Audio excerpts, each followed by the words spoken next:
Cases of mumps in the United States is on the rise, and a new study says even people who've been vaccinated may have a reason to be concerned. KCTV5's Amy Anderson went to doctors to get some answers.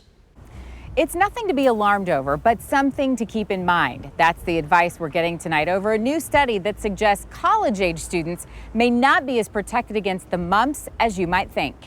So yeah, it is kind of a concern. Nita Gouffran is a UMKC freshman. Gouffran's parents were careful to vaccinate her as a child, so news the mumps portion may not be protecting her as much as they thought is unsettling.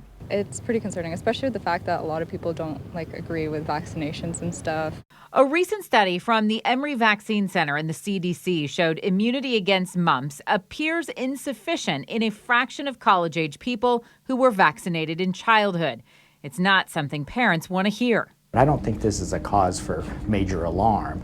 Dr. Todd Fristow with St. Luke's has been practicing family medicine for 27 years and says until the root of the issue is sorted out, there's no need to panic. I think it's a young adult thing. I think if you're in the elementary age and they've had their 2 MMRs, I think they're receiving excellent protection. I don't think a parent should panic or worry about that at this point. Take a look at this map provided by the CDC showing the number of mumps cases and outbreaks. Between January and July of this year, 45 states reported mumps infections, and that includes several cases in both Kansas and Missouri. It was just 3 years ago the Midwest had a mumps outbreak, with 378 out of 426 cases being on the campus of MU.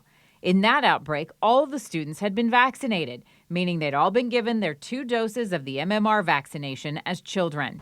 Dr. Fristow says the surge could be related to a couple of things. Either the students' immunity has simply waned, or it could be part of a newer strain of mumps doctors are beginning to see. There's a wild strain of mumps that right now is not being covered that effectively by the mumps vaccine. Now, granted, it's not real common, but it is still kind of floating around out in different communities. Eventually, this could lead to a new vaccine for mumps altogether, or maybe just a suggestion of a booster.